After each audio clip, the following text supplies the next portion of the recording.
que na ausência infantil, nós temos só crises de ausência. E nas ausência juvenil, epilepsia mioclônica juvenil e epilepsia com crises tônico-clônicas ao despertar, né? Você tem outros tipos de crise também. As epilepsias generalizadas idiopáticas ou genéticas, elas começam aqui na epilepsia mioclônica benigna da infância, epilepsia com crises mioclônico-atônicas, as táticas, epilepsia com convulsões febris plus, também está no grupo das epilepsias genéticas generalizadas, epilepsia ausência infantil, epilepsia com ausência mioclônica, também é um subgrupo. E a gente tem essas epilepsias aqui que são muito frequentes, que é a epilepsia generalizada idiopática com fenótipo variável. O fenótipo é o tipo de manifestação clínica. Desta forma, pessoal, quando você vê descargas generalizadas no eletro, você vai falar, bom, pré-adolescente vai cair nesse grupo aqui, ausência infantil, epilepsia com ausência mioclônica, criancinhas pequenas, né, epilepsia mioclônica benigna da infância, epilepsia com crises mioclônico-atônicas, ou então você tem ausência infantil precoce também. E se você pegar o grupo dos saindo da pré-adolescência, começo da adolescência, você vai até a idade adulta, você vai pensar nesses três tipos de epilepsia aqui.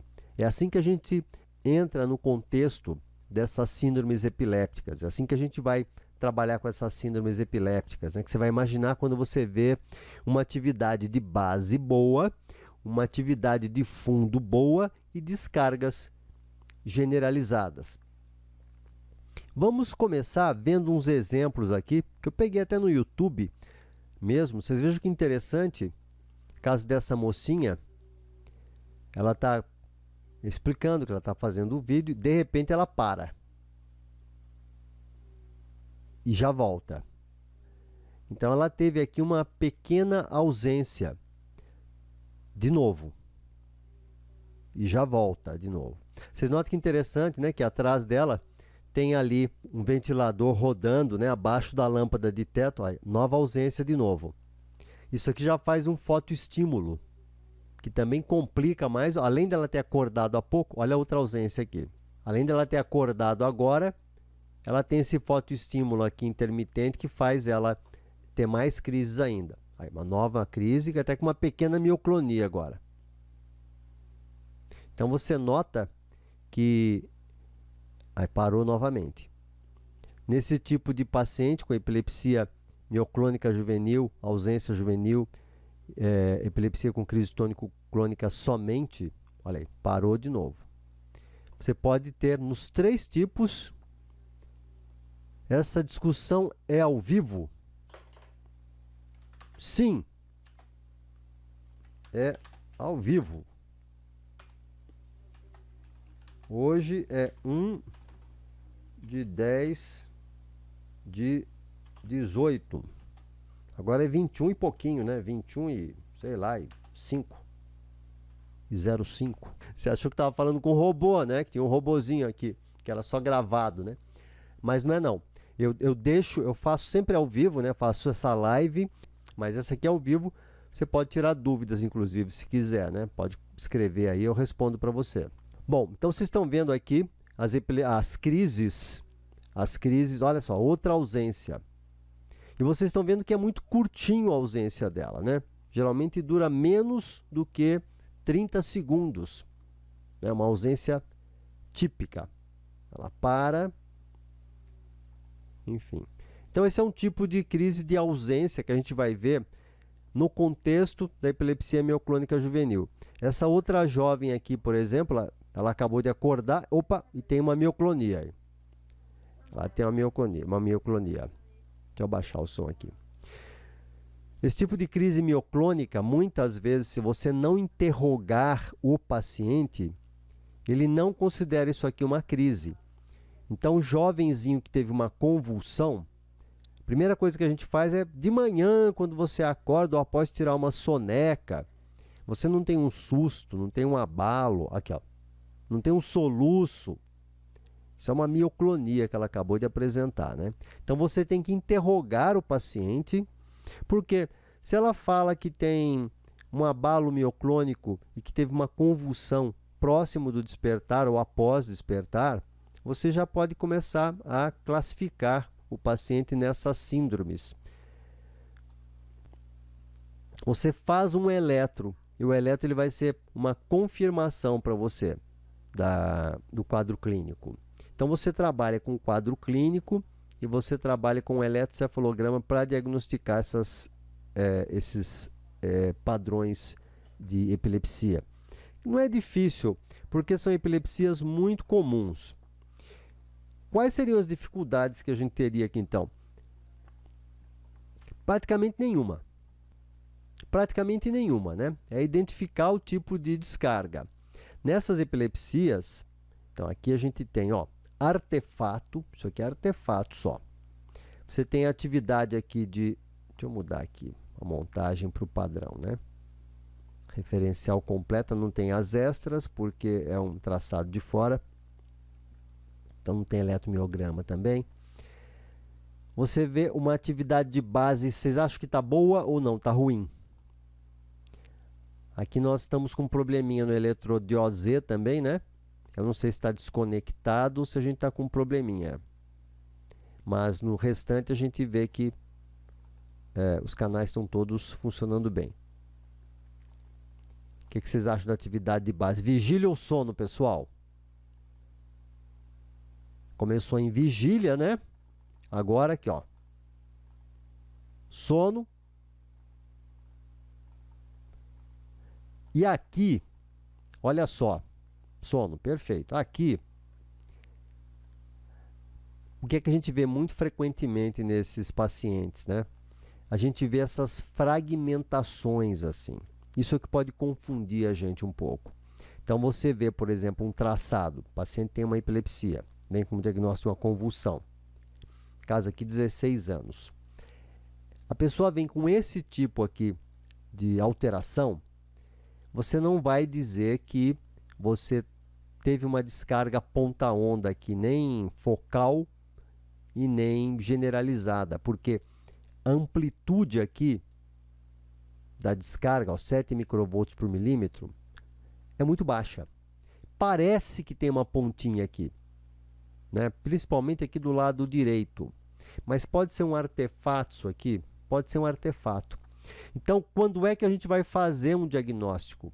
Quando você tiver alteração bem definida. Qual que é o problema, então? É que você, muitas vezes, nesses pacientes, você tem muitas fragmentações. Que geralmente, né, quando você fragmenta a descarga, é porque ela não chegou até o escalpo. Só que se você não tiver aqui uma descarga bem formada, você não vai poder dizer que aquilo ali é uma descarga ponta-onda, nem focal, nem generalizada. Como é que você vai laudar isso? Exame realizado em condições técnicas satisfatórias, em vigília e sono não REM. Durante a vigília, a atividade elétrica cerebral de fundo é regular, organizada. A atividade elétrica cerebral de base, né, regular, organizada com ritmos posteriores a, digamos, 10 Hz. Simétrico, né?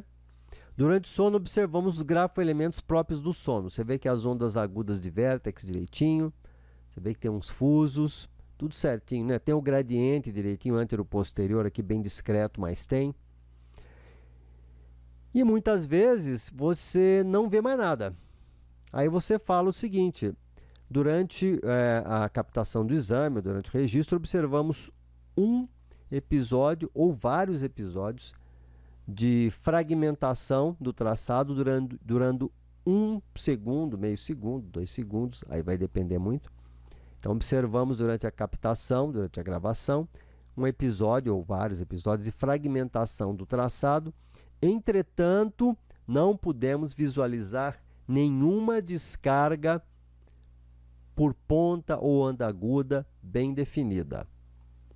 Caso persista a hipótese de epilepsia, o exame deve ser repetido, prolongado, deve ser repetido. Qual que seria um outro estímulo interessante para fazer num paciente desse, pessoal? que é que poderia facilitar o surgimento de descarga? Sono poderia facilitar, né? Um sono mais prolongado. Hiperventilação ajuda, principalmente na ausência. O que mais? O que mais que você pediria para o colega que enviou para você o paciente fazer? Percussão plantar? Eu não sei se na epilepsia generalizada idiopática seria interessante, seria mais interessante. Talvez uma criança menor, né, com quadros focais, epilepsia rolândica, né, ou aqueles focos benignos, né, aquelas epilepsias parciais benignas.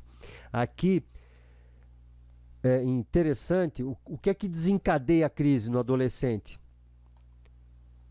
O adolescente vai na baladinha, é isso aí, privação do sono. Privação do sono. Hiperventilação é importante também. Fotoestimulação na epilepsia mioclônica juvenil, pessoal, é importantíssimo. Você vai ter descarga em quase 35% dos pacientes, vai depender, epilepsia mioclônica juvenil principalmente. Você vai ter aumento de descargas na foto em 30% a 35%, vai depender da literatura. Isso aqui é tudo artefato, né? Então, você pediria privação do sono. Você faria uma privação de noite toda ou não? Noite inteira? Como é que você faria? Como é que seria a privação do sono de um paciente hoje? Olha, você não vai dormir 24 horas. Exatamente, umas 3 horas de sono. Dorme mais tarde, acorda mais cedo. Exatamente. Aí esse quanto ele vai dormir, isso aí já é muito relativo. Cada autor fala uma coisa diferente. É dormir um pouco mais tarde, né? Deitar 1, 2 horas da manhã, levantar às 5, 6 e vem fazer o exame, né? A gente não quer, lembrar que a gente não quer desencadear a crise no paciente, mas a gente tem que lembrar a família que isso aí pode acontecer, né? Para não haver nenhuma queixa deles depois. Olha, ele vem fazer o exame, ele vai ter que dormir mais tarde, vai ter que acordar mais cedo para a gente ver se surgem as descargas que vão definir para a gente o quadro, mas é possível que também tenha crise, né? A gente tem que lembrar disso, mas é importante que faça. Ah, eu não quero então. Então tudo bem. Então durma normal e você vem e a gente faz o exame mais prolongado só. Ou então venha num horário que você acha que você dorme um pouco. Porque a transição sono e vigília também aumenta o número de descargas. Aí de repente, olha aí, agora não tem muita dúvida. Não tem muita dúvida. Apareceu uma descarga aqui bem típica, agora fragmentada, né? Essas descargas, ele estava dormindo, ele deu uma despertada, no despertar apareceu uma descarga. Agora sim, se a gente não encontrar mais descargas aqui para frente,